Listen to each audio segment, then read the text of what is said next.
And we're back with Oklahoma's musical ambassador, Kyle Dillingham, and Mr. Jim Halsey, the only impresario I've ever known. Well, I don't know how to spell it yet, but I'm trying. Thank you. you You're always feel- so generous with young talent on the show. I want to thank you for that. You're very nice to say that.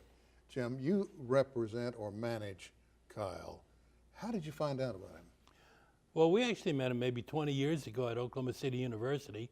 Roy Clark was there doing a benefit concert, and Kyle came out to a dinner after that was over with, and there were a lot of people there, including Roy and Mr. Whitaker, who was at that time ran the Grand Ole Opry. Kyle got up and performed and blew Roy away, and Roy said, "I want to do something with this young man," and Mr. Whitaker of the Opry said, "I want you to come and be on the Grand Ole Opry." No kidding. Yeah, still in high school at the time, so it was. And you did it? Yes, sir. Oh my goodness. Ended up, as you know, I didn't want to be late, so we showed up a day early, and we thought, well, maybe we just go to the Opry, and we didn't really know how that was supposed to work. So we showed up, and we said, we're supposed to be on tomorrow, but we didn't know how to coordinate the efforts for that, and they said, well, if you're here tonight, let's just put you on tonight and tomorrow.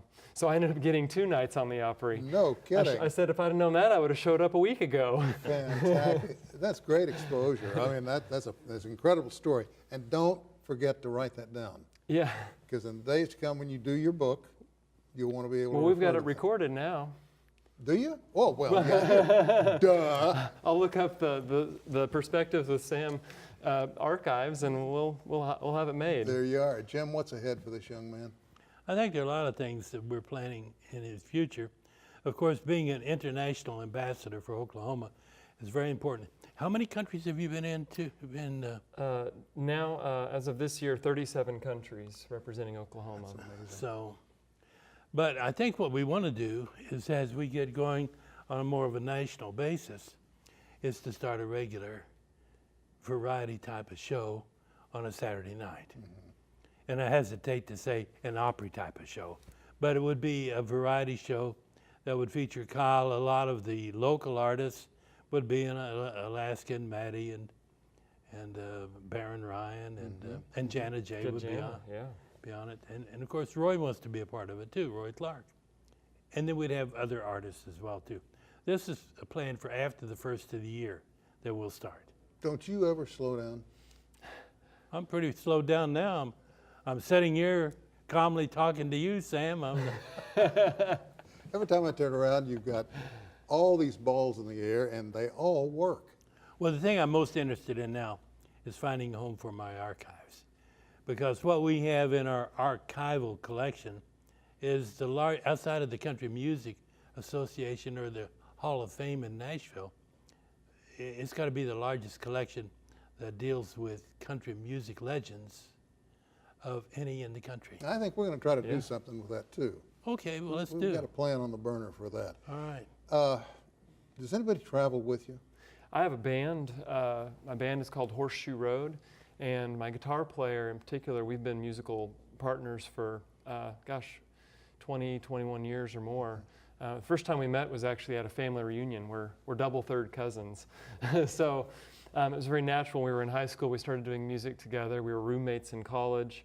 Then he went on to become a career music educator. And in fact, in 2014, became the Oklahoma State Teacher of the Year. But just the end of May this year, 2017, he resigned from teaching in order to go full-time performer with me as we're pursuing some new avenues and new directions and new opportunities. Jim, when he's traveling and on the road, on the ocean, in the air, wherever, do you guys maintain a steady flow of Well, you can do that with phones anymore, even to China. We haven't tried it to China yet, but I understand it'll work. Yeah. Yeah. So communication, I mean, it's no problem now in today's world. Yeah, everything has changed so much over the years. Right. Holy Toledo. What about family? Family. Well, I have 2 beautiful children that I, really hate to leave behind, and it gets harder and harder as they get older. My daughter is 2.5, and my son will soon be 5. But my wife and I you know, I think that they have they're in a nurturing situation, and when they're not with me, that they, like I said, I'm able to stay in touch with them as well because of technology, and that changes things a lot too. This man on your right is a legend, and has forgotten more than most folks will know about the music business. As a matter of fact, he teaches a course now online, which is something else we're going to talk about down the road. But I'd be curious to know, when you were trying to jumpstart your career, had you already heard about Jim Halsey? Oh, well, as he'd mentioned, it was our introduction to each other was about 20 years ago, roughly. And since that dramatic first meeting, which led to you know, performances on the Grand Ole Opry, and also I should mention that I was trying to attend Oklahoma City University, and that encounter with Roy Clark and that meeting and that performance with Roy. And Dr. Walker then. And Dr. Walker was the president, and he wanted to introduce me as a future OCU student. And I said, well, I didn't really qualify for the scholarships that I was hoping for with my violin audition. But he said, well, that's what I want to do. I want to introduce you that way tonight with all these people here. And I got a full ride to go study music at OCU because of that. Well deserved. We're going to take just a moment here to play one more piece of video that we have for you that we've been hanging on to. And when we get back, I would like to hear from the two of you on this. Yes. Emily, if you would roll that video for us.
Where were we? This is the capital city of Gansu province. This is Lanzhou City. And in 2015 was the 30th anniversary of a sister state agreement. We have a friendship, formal agreement with Gansu province in China. And they are our sister state. And they had a big delegation that came to Oklahoma in 2015. And I was asked to perform for them. And immediately they turned around and said, we want you to come to China, and it needs to be this year for the anniversary. So we propose a special New Year's Eve concert with our symphony orchestra. And I ended up going and giving that performance with the orchestra. You're such a talent. You know, Jim, as I sat and listened to the tape earlier and then watching it just now, I was struck by the fact, and we talked about this just before we started taping, I was struck with the fact that music really is the universal language, is it not? Absolutely. And you know, we found that out when we took Roy Clark and the Oak Ridge Boys to the Soviet Union 41 years ago. Yeah. That we made friends with the people, that the governments couldn't get along, but we got along because of our music. And it's been that way ever since. And we've developed international business. It was one of my passions. That's why I'm so glad to be with Kyle, because he is the international person. Hey, my man. Hey. Thank you for taking time. My goodness, thank you, We are so Sam. impressed with your talent. It's really and an honor to be here. congratulations on the ambassadorship. Thank you. I hope to when I get back to return to come visit you again. Oh, I'd love to have you. And Great. you too, Mr. Jim. Thank you, sir. You're always welcome here. You know that. Boy, I'm hanging out with the big dogs now. Oh, That's all the time we have for this edition of Perspectives. I want to thank you for joining us, and we will see all of you next time around.